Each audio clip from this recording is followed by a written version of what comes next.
इतनी रात को कौन आ गया? Hello sir. हेलो, कहिए क्या बात है? सर आपने बुलाया? नहीं, मैंने तो आपको नहीं बुलाया। लेकिन सर फोन तो इसी रूम से आया है। मैंने तो कोई फोन नहीं किया।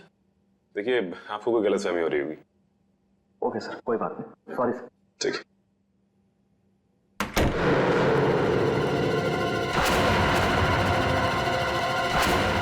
कमाल है, मैंने तो कोई फोन किया ही नहीं, तो फिर फोन कहां से है?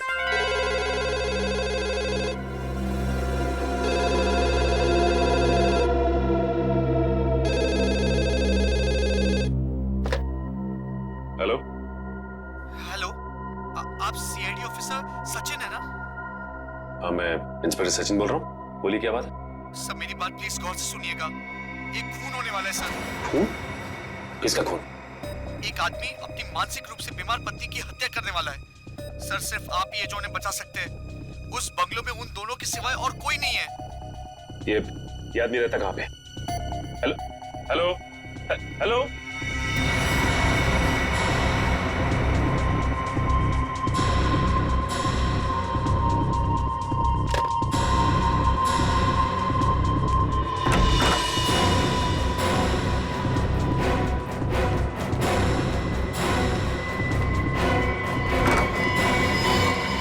तुम क्या? एक आदमी का फोन आया था, उसने कहा किसी की जान को खतरा है। सर, मुझे भी ऐसा ही एक फोन कॉल आया था। तुम्हें भी फोन कॉल है? क्या कहा उस फोन करने वाले ने? सर वो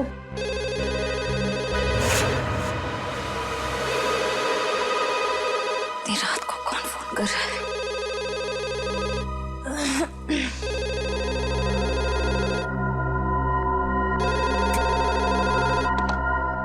hello hello, inspector Shreya CID से।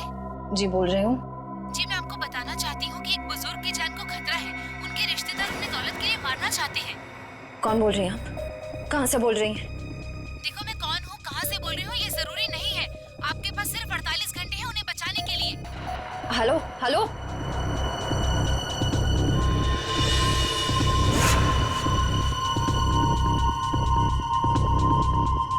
बुजुर्ग आदमी? सर, मुझे जिस आदमी ने फोन किया उसने ये बताया कि एक मानसिक रूप से बीमार पत्नी को उसका पति मारना चाहता है। फोन पे जिस आदमी से मेरी बात हुई उसने ये नहीं बताया कि कौन मरने वाला है। अब वो तो हो गया, सेमिनार ठीक ठाक गिरा। ठीक है, गुड नाइट। ओके।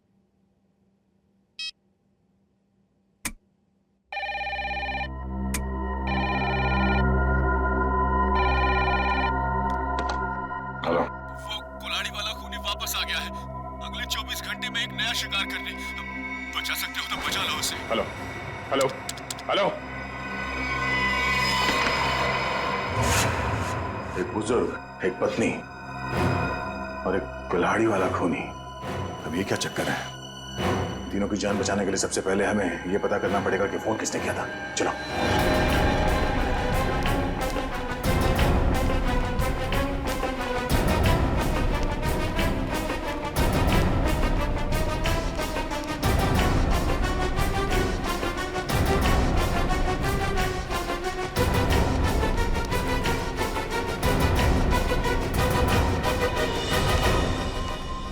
रिसेप्शन तो खाली है, कोई नहीं यहाँ पे। फिर फोन किसने किया सर यहाँ से?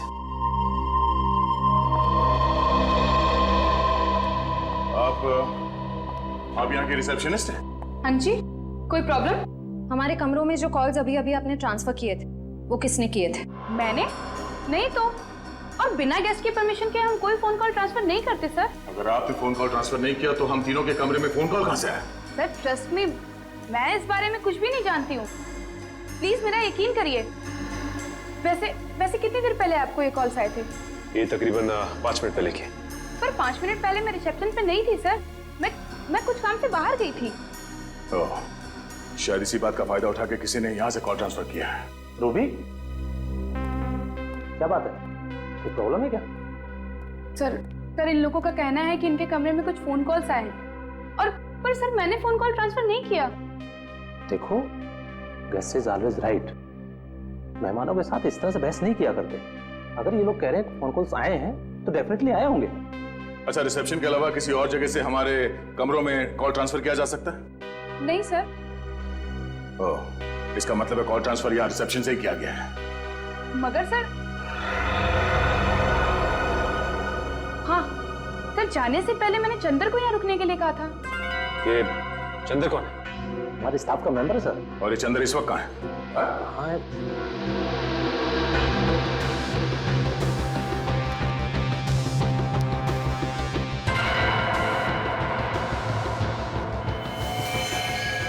सर, सर यहाँ कोई बेहोश पड़ा है।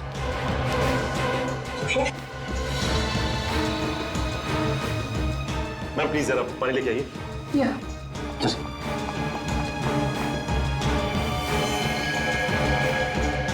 यही तो चंदर है सर।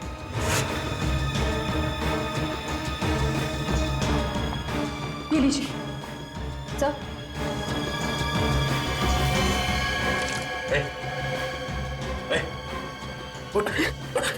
किसने किया? हाँ? कैसे हुआ? सर, मैं यहाँ पर बैठा था, किसी ने मेरे सर में बहुत जोर से मारा। कौन था वो? चेहरा देखा उसका? हाँ सर, वो एक औरत और एक आदमी। उसका स्केच बना सकते हो? हाँ सर, हाँ। ठीक है।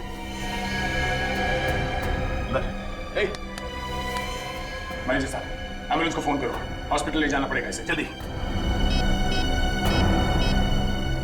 सर, जरूर वो लोग हम पर नजर रखे हुए थे। उन्हें ये पता था कि हम कौन सी होटल में ठहरे, कौन से रूम्स में ठहरे। ना सर, अगर इन हादसों के बारे में उन्हें हमें बताना ही था तो सुबह जब हम सेमिनार में आए थे तो भी बता सकते थे। इतनी रात को फोन करके बताने का क्या मतलब? ये सब एक इत्तेफाक नहीं है, सोचा समझा गया प्लान है ये। पहले हमारा यहाँ किक्कर जैसी जगह पे सेमिनार के लिए आना, उसके बाद हमारे कमरों में फोन कॉल्स। पहले में ये पता करना होगा कि वो 3 लोग कौन हैं जिन पे हमला होने वाला है। हाँ अभिजीत, छोटा सा शहर है ये किक्कर, मगर पता तो करना पड़ेगा ना कि कौन है वो बीमार औरत जिसका पति उसे मारना चाहता है, और वो बुजुर्ग जिसके पोते पोतियां उसकी जान लेना चाहते हैं। नहीं नहीं नहीं, हमारे आने की जरूरत नहीं है। श्रेया गई है पता करने के लिए, आ रही होगी।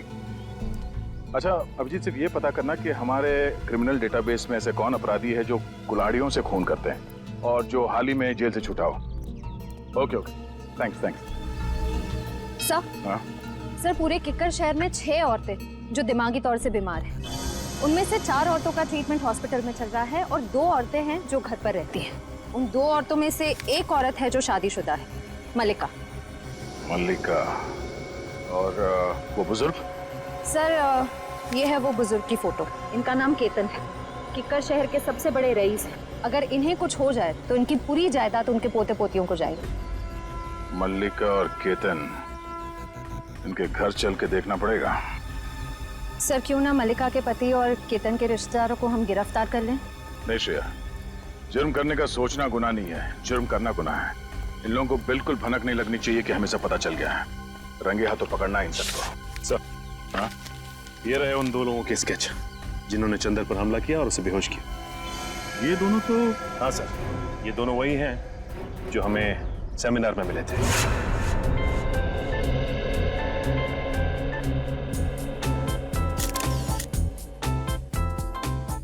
पिछले 5 सालों में किक्कर में अपराध की घटनाएं कम हुई हैं, ये बात सुन के हमें बेहद खुशी हुई। और हम लोग यही उम्मीद करते हैं कि आने वाले सालों में किक्कर और भी सुरक्षित और शांतिप्रिय क्षेत्र बन जाएगा। सर, ये जरूरी तो नहीं कि जो आंकड़े आपके पास हैं वही सही हों।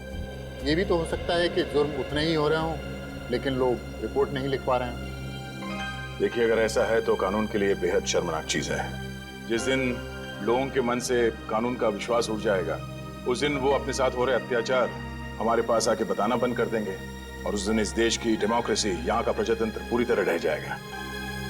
आप बिल्कुल ठीक कह रहे हैं सर। आम आदमी को सीआईडी और पुलिस पर पूरा भरोसा रखना चाहिए और उनसे कुछ भी मदद लेने में बिल्कुल हिचकिचाना नहीं चाहिए।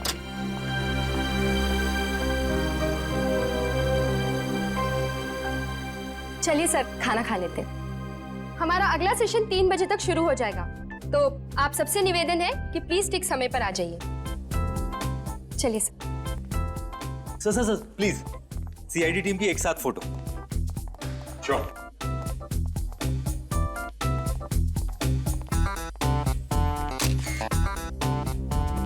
Thank you sir. इन दोनों के बारे में अभय और माया से पता करो और इन दोनों को उनके ऑफिस बुलाओ।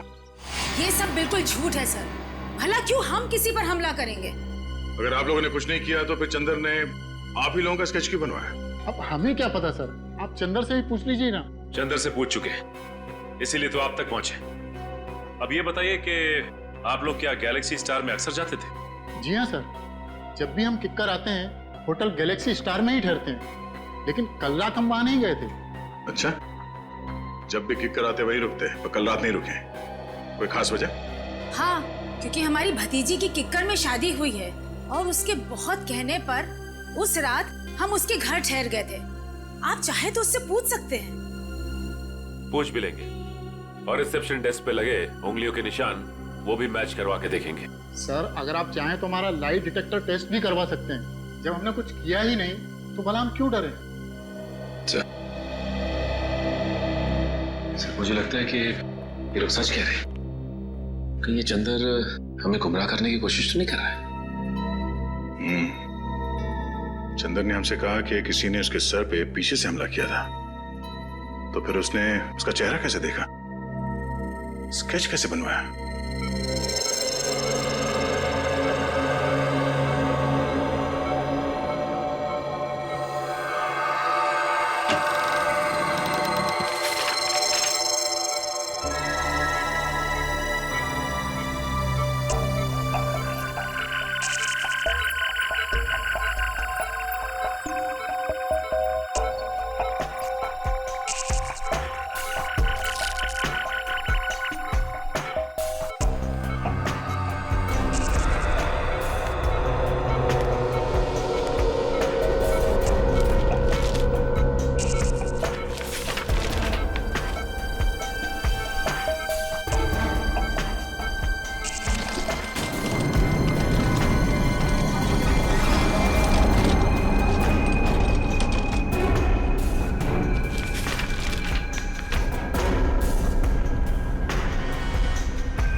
चंदर को पता था कि साक्षी और केतन अक्सर इस होटल में आते थे, इसलिए हमें भटकाने के लिए उन्हीं का स्केच बनवाया।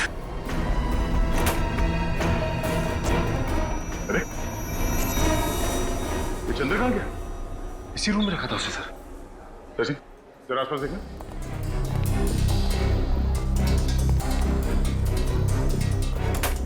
सिस्टर, इस कमरे में वो चंदर नाम का जो पेशेंट था कहां गया? सर वो तो अपने कमरे में ही था, किसी ने बाहर निकलते हुए तो देखा नहीं उसे। सर, हाँ सचिन। सर ये खिड़की तो बंद है, यहाँ से तो भागा नहीं, लेकिन ये कपड़े छोड़ गया। इसका मतलब है मरीज के कपड़े फेंक के भेज बदल के भागा वो यहाँ से। ये चंदर कोई पुराना पापी लगता है। जेलर साहब, आपकी नॉलेज में ऐसे जितने भी मुजरिम हैं जिन्होंने कभी ना कभी कुल्हाड़ी को अपना हथियार बनाया हो, जी हाँ, सबकी डिटेल्स चाहिए मुझे। Thank you very much. कुछ पता चला? हाँ सर, किक्कर इलाके के ऐसे 3 लोगों के क्रिमिनल रिकॉर्ड्स मिले जिन्होंने कभी ना कभी कुल्हाड़ी से कोई जुर्म किया हो। कौन कौन है वो? सर एक का नाम है कमला, 35 साल की औरत है। इसके सास ससुर इसे दहेज के लिए परेशान करते थे। एक दिन तंग आकर इसने उन पर कुल्हाड़ी से वार कर दिया। कौन सी जेल में? सर बिंजलपुर जेल में थी। पिछले हफ्ते वहां आग लगी और 6 कैदी फरार हो गए, उनमें से एक ये भी थे। और बाकी दोनों? सर एक का नाम है नरुआ और एक का नाम है जग्गा। नरुआ ने अपने मकान मालिक पर हमला किया था और जग्गा ने अपने सौतेले पिता पर। नरुआ के खिलाफ कोई सबूत नहीं थे तो अदालत ने उसे छोड़ दिया और जग्गा को मानसिक मरीज बताकर असाइलम भेज दिया गया। नरुआ, जग्गा और कमला रेडी? अपने खबरियों को बता दो, किक्कर इलाके में इन तीनों में से कोई भी दिखाई दे फौरन इन्फॉर्म करें हमें। Yes sir. Hello, Adya? Oh no, Chander. ठीक है दया, उसके बारे में सारी इंफॉर्मेशन निकालते हैं हम लोग। भूपेन, भूपेन, काम के वक्त पता नहीं कहाँ चल जाता है, फिर से सो गया। अरे वो पेन कहाँ है? जी मैम साहब। सो गया था क्या? हाँ? नहीं मैम साहब, मैं तो बाहर घास काट रहा था। घास के साथ साथ तूने केबल की तार भी काट दी क्या? सारे के सारे चैनल गायब हो गए थे, कुछ भी नहीं आ रहा है। मैम साहब अभी सेटअप बॉक्स वाले को फोन करके बुलाता हूँ और दूसरे दिन इसका डब्बा जवाब दे जाता है। हाँ जल्दी कर, पहले देख। नमस्ते। नमस्ते। नमस्ते मैम साहब। अब कीर्ति प्रसाद नाम है हमारा। बहुत प्यार से लोग किट्टू कहते हैं। केबल बनाने आया हूँ, केबल मैकेनिक हूँ। आपको कैसे पता चला कि केबल में समस्या है? हमने तो कोई शिकायत भी नहीं की अभी तक। अरे वो मैम साहब ऐसा है कि ये मोहल्ला में सबका ही प्रॉब्लम है, तो हम सोचा कि आपके यहाँ भी पूछ लूं। हाँ भैया, हमारा भी केबल ठीक कर दो, मेरा सीरियल निकला जा रहा है। बस मैम साहब 2 मिनट, सब ठीक कर देंगे। हाँ जल्दी करो। ये कैसे हो सकता है? केतन अंकल ने पिछले 10 साल से हाउस टैक्स नहीं भरा। अंकल ऐसी गैर जिम्मेदाराना हरकत कर कैसे सकते हैं? लगता है उनकी खबर बहुत अच्छी तरह से लेनी पड़ेगी। उनकी खबर आप बाद में लीजिएगा, पहले तो टैक्स डिपार्टमेंट आपकी खबर लेगा। हाँ? देखिए आप जानते नहीं हैं मेरे बॉस कितने गुस्से वाले हैं। आपके बॉस? हाँ मेरे बॉस मिस्टर दयानंद। लेकिन वो हमारी खबर क्यों लेंगे? ये घर तो केतन अंकल का है ना, और सारी प्रॉपर्टी के मालिक वो है। तो बुलाइए उन्हें, कहाँ है वो? जल्दी करो किट्टू, 7 जन्मों के 7 फेरों के 7 रिश्ते मेरा फेवरेट सीरियल है, मिस नहीं होना चाहिए। अरे मैम साहब वो आपका फेवरेट सीरियल है। हमारा भी फेवरेट सीरियल है। पिछला महीना जो गंगवा मरी थी ना, हमारी आंख से ऐसा आंसू गिरा मैम साहब। ये शोर कैसे है? हाँ? दिख नहीं रहा, टीवी खराब हो गया। हेलो सर, माई सेल्फ कीर्ति प्रसाद। बहुत प्यार से लोग मुझे। ठीक है चलो। अबे तुमने दवाई खाई? तुम्हें मालूम है ना प्रज्वल कि बिना टीवी देखे, बिना सीरियल देखे मेरे को दवाई नहीं लेती हूँ मैं। अरे टीवी खराब है, ये ठीक नहीं होगा कि तुम दवाई नहीं खाओगी। तुम बहुत बुरे हो। दवाई खाओ ना, बी ए गुड गर्ल। लो रुको। क्या हुआ? मैं बताना भूल गया तुम्हें, डॉक्टर ने तुम्हारी दवाइयाँ चेंज की हैं। हाँ ये लो। ये बहुत कड़वी होगी। अरे नहीं होगी कड़वी भी, खा के तो देखो। पहले ही डर जाती हो। नहीं है ऐसा कुछ, खाओ ना। वेरी गुड, ये हुई ना बात। अरे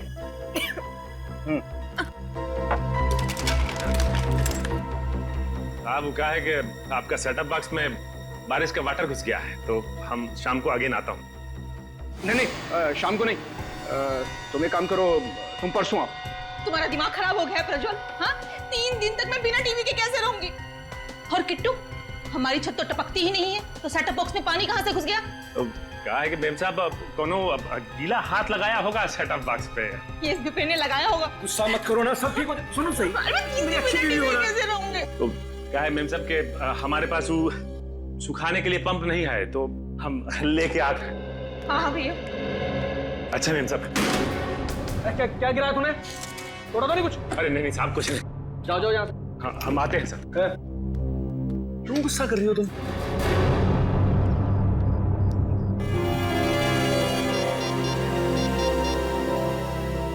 हाँ सर लगता है आज रात मालिका का पति कुछ ना कुछ करने वाला उसके साथ। नमस्ते, मेरा ही नाम केतन है और मैं अजय, इनका बिजनेस पार्टनर। केतन जी, मेरा नाम दयाश्री है। मैं यहाँ आपके हाउस टैक्स के बारे में बात करने आई हूँ। बात यह है कि आपने पिछले 10 सालों से हाउस टैक्स भरा नहीं है। क्या कह रही हैं आप? क्या हम लोगों ने हाउस टैक्स नहीं भरा? हमने भरा तो है। दयाश्री जी, मुझे लगता है आपको कहीं ना कहीं गलतफहमी हो रही है। जे साहब, मुझे कोई गलतफहमी नहीं हो रही। अगर आपने हाउस टैक्स भरा होता तो हमारे रिकॉर्ड्स में भी होता। देखिए, आप जानते नहीं मेरे बॉस कितने गुस्से वाले हैं। अच्छा ठीक है। देखिए, मैं परसों आपके टैक्स ऑफिस आ जाता हूँ और सब कुछ चेक कर देता हूँ, लेकिन मुझे लगता है कि कहीं ना कहीं रिकॉर्ड्स ऊपर नीचे हो गए होंगे। परसों क्यों, कल क्यों नहीं? मैं अपने बॉस से क्या कहूंगी? क्योंकि कल ऑफिस में हमारी इंपॉर्टेंट मीटिंग है और जेजे का वहां पे होना बहुत जरूरी है। कैसी मीटिंग? इस मीटिंग के बारे में मुझे क्यों नहीं बताया? अंकल, मैंने बताया तो था आपको, शायद आप भूल गए होंगे। अच्छा, हो सकता है। ठीक है, आप परसों के दिन आ जाइएगा टैक्स ऑफिस में। जी जरूर आ जाएंगे। वरना मुझे दोबारा आना पड़ेगा। नहीं नहीं, ऐसी कोई नौबत नहीं आएगी।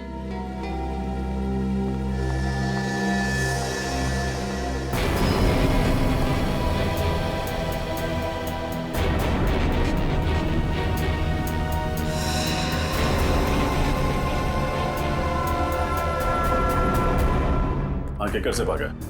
हॉस्पिटल से? नहीं, मुझे नहीं लगता बहुत दूर गया होगा। हाँ? नहीं, जैसे ही कुछ पता चलता है मुझे इन्फॉर्म कर। तेरे को जितना बोला गया है उतना कर, ठीक है? चंद्र के बारे में कुछ पता चला? हमारे रिकॉर्ड्स में कुछ इन्फॉर्मेशन है? हाँ सर, उसी फोटो को स्कैन करके मैच करने की कोशिश कर रहे। पूर्वी, थोड़ा जल्दी करो। चंद्र हमारे हाथ से निकलना नहीं चाहिए। सर बस 2 मिनट।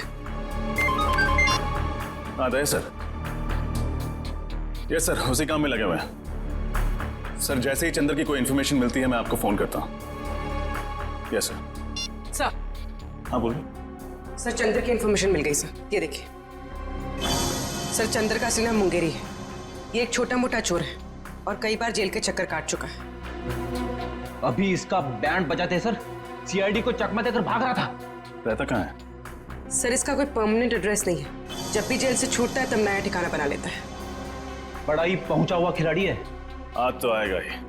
कब तक आंख में चोली खेलेगा हमारे साथ? सर इस चंद्र तक हम पहुंचेंगे कैसे? वो है ना हमारा खिलाड़ियों का खिलाड़ी, वो लाके देगा हमें चंद्र की कुंडली। कौन सर? हमारा दोस्त ढेंचू। ढेंचू? हाँ फ्रेडी, ढेंचू को चंद्र की सारी इंफॉर्मेशन दे दो।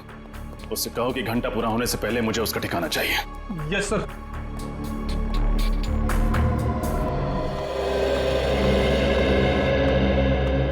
नमस्ते, जरा ये फोटोज देखना। इन तीनों में से कोई ठहरा हुआ था आपके होटल में पिछले कुछ दिनों में?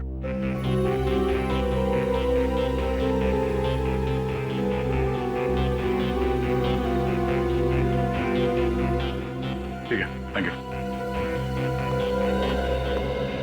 नहीं सर, ये तीनों तो नहीं आए थे, पर एक अजीब सा आदमी आया था जिसकी दाढ़ी थी और दिन में काला चश्मा पहन के रखा था और उसके पास में आईडी कार्ड भी नहीं था। आईडी प्रूफ नहीं था और आपने उससे होटल में ठहरने दिया? नहीं सर, बगैर आईडी के तो हम किसी को होटल में नहीं ठहराते। पास में ही सेवापूर्ण नाम का गेस्ट हाउस है, मैंने उसे वहां भेज दिया। सेवापूर्ण गेस्ट हाउस? हाँ सर, ऐसा एक आदमी आया तो है यहाँ पर, 10 दिन से यहीं पर रुका है। अभी भी होटल में ही है? जी नहीं, अभी तो बाहर गया है, शाम तक ही लौटेगा। बिना आईडी के तुमने उसे 10 दिन यहाँ पे ठहरने दिया? हाँ? जानते हो ना ये गैर कानूनी है। सरकार के नियमों को तोड़ा है तुमने। गलती हो गई सर, आगे से किसी को भी बिना आईडी के नहीं रुकने दूंगा। जरा ये फोटो देखो, इन दोनों में से कौन था वो? नहीं सर, इनमें से तो किसी के जैसा नहीं दिखता। उसकी तो दाढ़ी थी सर। दाढ़ी मुझ नकली भी हो सकती है, ध्यान से देखो और पहचानो कौन है वो। नहीं सर, दाढ़ी हटाने के बावजूद भी वो इनमें से किसी के जैसा नहीं दिखेगा। अच्छा, तुम्हारे होटल में सीसीटीवी कैमरा है जहाँ पे उसका चेहरा देख सकते हैं? नहीं सर, छोटा सा गेस्ट हाउस है, गलती से कभी कभार 1-2 लोग आ जाते हैं, वो सीसीटीवी कैमरा अफोर्ड नहीं कर सकते ना सर। उसके बारे में कुछ बता सकते हो? कब उठता है, कहाँ जाता है, कब लौटता था वो? नहीं सर, उसके आने जाने का तो कोई ठिकाना नहीं था। कभी कभी सुबह निकल जाता था, कभी दोपहर को, कभी शाम को जल्दी लौट आता था, तो कभी कभी रात के 3-4 भी बज जाते थे सर। अच्छा,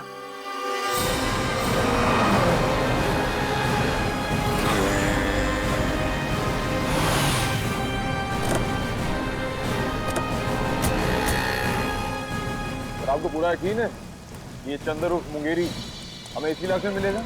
ढेंचू ने तुम यही बताया था और उसकी खबरें अक्सर सही होती। और वैसे भी चंद्र अपना कर वाला काम निपटा चुका है। ये बात तो तय है कि हॉस्पिटल से भागकर वहां नहीं जाएगा।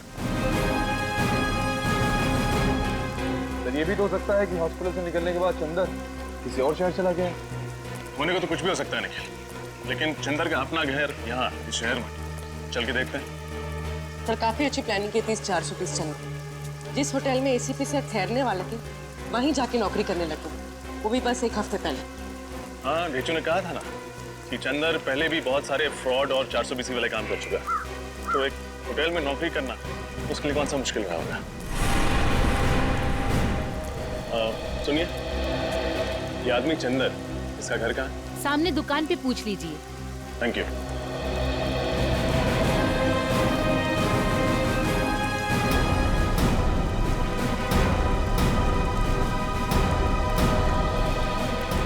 भाई साहब, ये चंदर का घर कहाँ है? जी नहीं मालूम। मुंगेरी? आप मुंगेरी ढूंढ रहे हैं?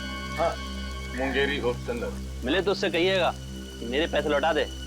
6 महीने पहले उसने मुझसे 10,000 रुपये उधार लिए थे, कहा था 1 हफ्ते में लौटा दूंगा, अभी तक 10 रुपये नहीं लौटाए। हाँ बोल देंगे, लेकिन वो रहता कहाँ? वो सामने वाला घर है साहब, वो सामने वाला। Thank you. सर, केतन जी के पोते पोती सारिका और रोहित, उनका केतन जी के साथ बर्ताव बहुत ही बुरा था। जब मैंने केतन जी से कहा कि कल टैक्स ऑफिस में आ जाइए, तो रोहित और जेजे ने साफ बहाना बना दिया कि हमारी कोई मीटिंग है, हम परसों आएंगे। हर बात को घुमाने की कोशिश कर रहे थे। हाँ सर, और ये जो प्रज्वल मलिका को दवाइयाँ दे रहा है, उन दवाइयों के रिपोर्ट के मुताबिक इन दवाइयों में ट्रैंकुलाइजर है। अच्छा, और सर ये दवाइयाँ मेंटल पेशेंट्स को नहीं दी जाती। और तो और सर, उसने मुझे भी शाम को आने से मना कर दिया, जैसा केतन के घर पे हुआ था। मतलब हमारा शक सही निकला, यही वो लोग हैं जिनकी हमें तलाश थी। अब बस इस सेवापूर्ण गेस्ट हाउस से हमें कुछ पता चल जाए। सर, ये एक बहुत ही शातिर खिलाड़ी है, हमें बहकाने की कोशिश कर रहा है। हाँ, पर ये बात तो तय है कि जो फोन कॉल्स हमें आए थे वो सही थे। 3 लोगों के खून होने वाले हैं। कोई तो है जो हमें चुनौती दे रहा है। सर, एक बात अभी तक पता नहीं चली कि तीसरा आदमी कौन है जिसका खून होने वाला है। हमें इन तीनों जगहों पर नजर रखनी होगी। अगर हम सही दिशा में जा रहे हैं तो बहुत जल्द पता चल जाएगा कि तीसरा खून किसका होने वाला है।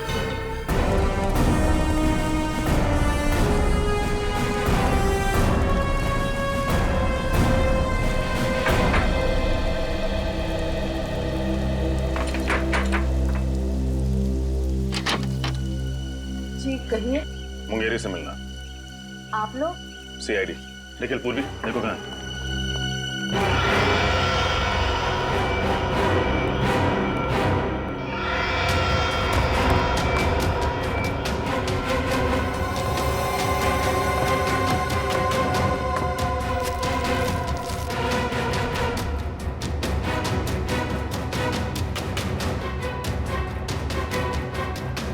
साहब, मुंगेरी घर पे नहीं है। आप उसे बचाने की कोशिश मत कीजिए। ये जूते, ये बैग उसी के हैं ना? हाँ, आज सुबह ही लौटा है वो किक्कर से। एक बहुत ही बुरी माँ रही हूँ मैं। जरूर मेरी परवरिश में ही कोई कमी रह गई हो, इसलिए मुंगेरी ने अच्छाई का नहीं बुराई का रास्ता चुना। सर, मुंगेरी घर पर देखिए, कोई माँ बुरी नहीं होती। आई एम श्योर आपने उसे अच्छे संस्कार ही दिए होंगे। ये उसकी बदकिस्मती है कि जुर्म की दुनिया की चकाचौंध के सामने उसने अपना जमीर बेच दिया। इसीलिए आज तक मैंने कभी उसे बचाने की कोशिश नहीं की। 2 साल से तो वो जेल में ही था। अभी 2 हफ्ते पहले अचानक किसी ने उसकी जमानत करा दी। उसकी जमानत करा दी? किसने? ये तो खुद मुंगेरी भी नहीं जानता। उसे नोटों से भरा एक लिफाफा मिला और साथ में एक चिट्ठी जिसमें लिखा था कि उसे किक्कर जाके कुछ तो काम निपटाना है। ओह, तो इस प्लान का मास्टरमाइंड कोई और ही है। उसे मुंगेरी की जरूरत है CID को गुमराह करने के लिए, और उसी ने उसकी जमानत करवाई। मुंगेरी इस वक्त कहाँ मिले? अभी तो वो बापू बाजार गया है। कह रहा था कि उसे किसी से पैसे लेने हैं। जरूर उस मुजरिम से ही पैसे लेने होंगे जिसने ये पूरा प्लान बनाया।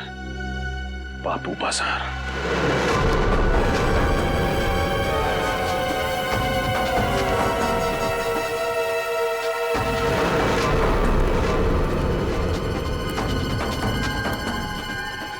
यहाँ देते हैं। सर, वो रहा चंदर।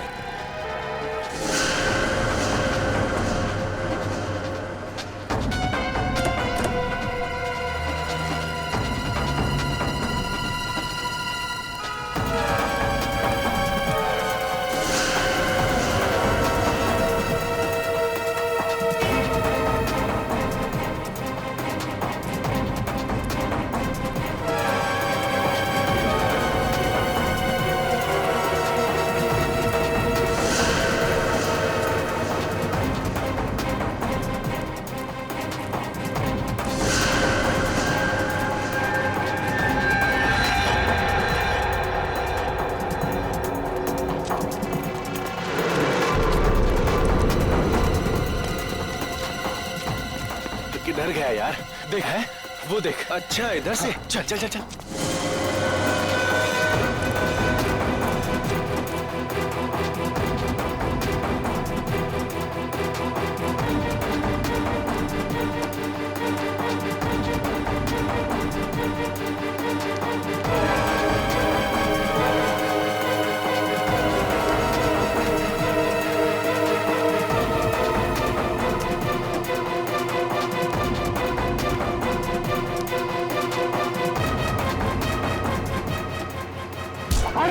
जल्दी भी क्या मुंगेरी, हमसे 2 पल बात नहीं करोगे?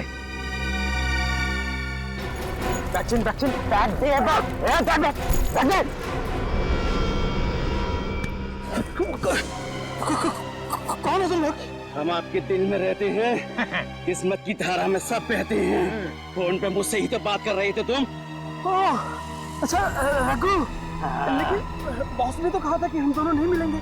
अबे बॉस ने तो ये भी कहा था कि सीआईडी से सावधान रहना, समझे? हाँ लेकिन सीआईडी को मुझ पर शक नहीं हुआ। बेवकूफ, सीआईडी तुम्हारे घर तक पहुंच गई है। तुम्हें जिंदा रखेंगे तो सीआईडी हमारे कान में खतरे की घंटी बजाएगी। खत्म है, समझा? समझा? अबे चल। लेकिन मैंने किया। चल यार।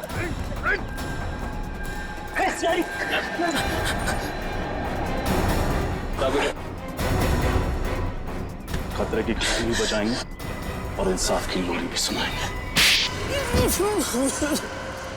मुझे कुछ नहीं मालूम साहब, मुझसे तो सिर्फ इतना कहा गया था कि मुंगेरी को खत्म कर दो सर। किसने कहा था? किसने कहा था? बॉस ने कहा था, बॉस ने। कौन है तुम्हारा बॉस?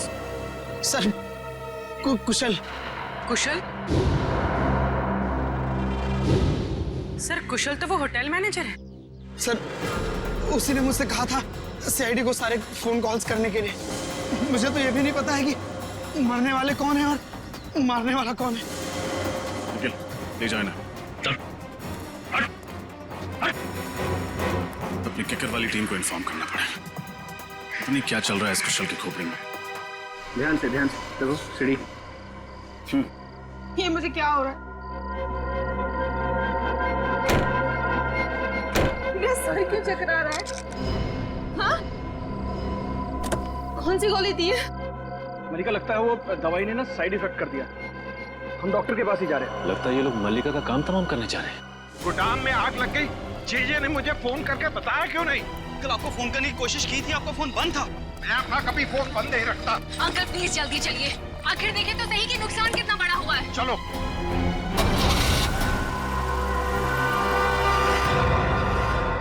मैं मल्लिका को इस तरह से मौत के मुंह में जाने नहीं दे सकता।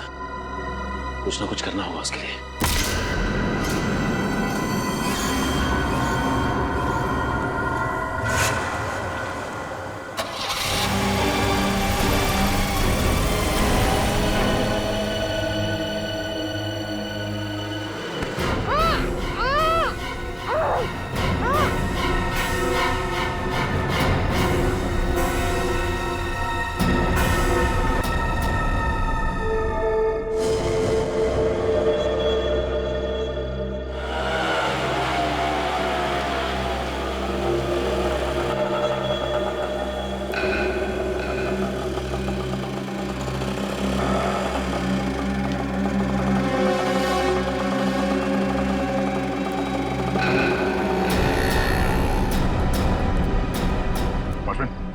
अभी जो आदमी रिक्शा से उतरा, कहाँ गया वो? साहब बड़ा ही अजीब आदमी है, उसका कुछ पता नहीं रहता है। अभी अभी आया और तुरंत उसका मन बदल गया, कहने लगा सुबह लौटूंगा। इधर ही क्या है?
होने दूंगा मैं मल्लिका को। कुछ नहीं होगा उसे, कुछ नहीं।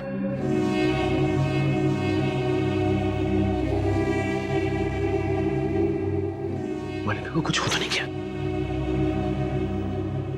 कुछ नहीं हो सकता उससे। दहशत। श्रेया, दहशत। श्रेया, श्रेया, श्रेया।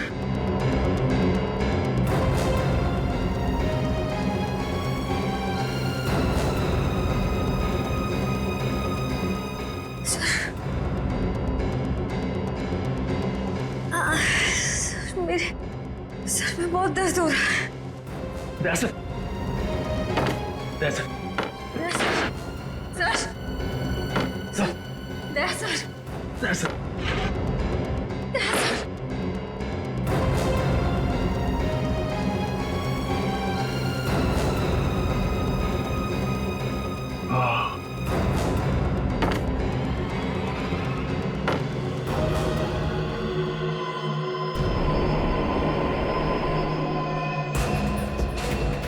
लाड़ी वाला खूनी।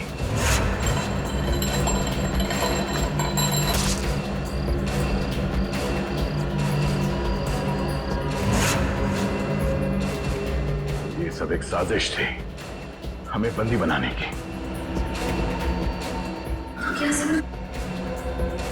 मल्लिका और केतन जी भी इस साजिश में मिले हुए हैं। श्रेया, मुझे नहीं लगता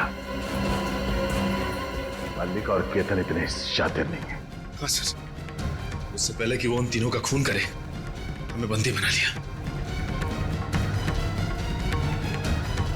सर, अगर हमारे यहाँ छूटने से पहले उसने उन लोगों को मार दिया तो? नहीं, ऐसा कुछ नहीं होगा। हम लोग यहाँ से बाहर भी जाएंगे और उन्हें बचाएंगे भी। हमारे हाथ पैर बंधे हुए हैं, दिमाग तो खुला है।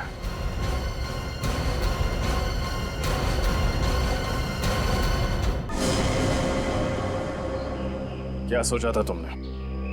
हमारे 3 ऑफिसर्स को गायब कर दोगे और हम मक्खियां मारते रहेंगे?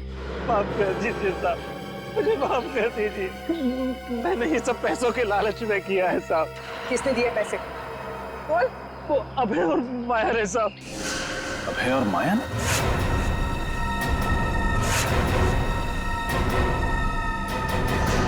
वो एनजीओ वाले जिन्होंने ये सेमिनार ऑर्गेनाइज किया था? हाँ साहब, वही साहब। साहब वो सेमिनार तो एक बहाना था साहब।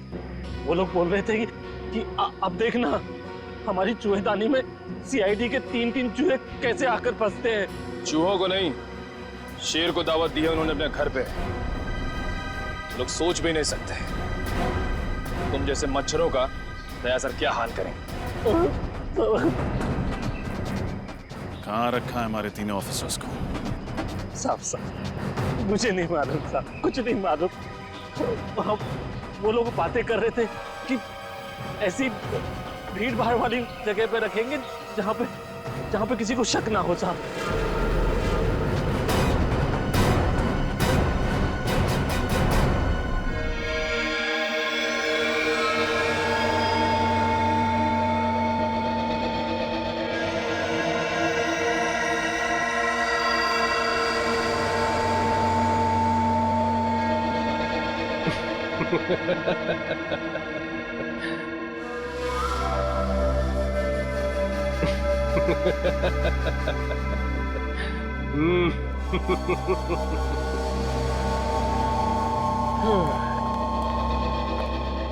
बॉस अंदर आ जाए। अरे अभय माया, आओ आओ। बहुत अच्छा काम किया है तुम दोनों ने, बस एक कमी रह गई। कमी? वो क्या बॉस? अरे उन सीआईडी वालों के पिंजरे में कैमरा नहीं लगाया ना तुम लोगों ने। मैं देखना चाहता था कि सीआईडी वाले कैसे चीखते हैं, चिल्लाते हैं, गुर्राते हैं। वो सीआईडी वालों को तड़पाने का मजा ही कुछ और है। बॉस सब इतनी जल्दी हो गया कि उनके सेल में कैमरा लगाने वाली बात दिमाग से ही निकल गई। नहीं नहीं, कोई बात नहीं। ये अच्छा हुआ कि तुम मल्लिका और केतन के कमरे में कैमरा लगाना नहीं भूले। लेकिन बॉस आप इन दोनों के साथ क्या करने वाले हो? बम।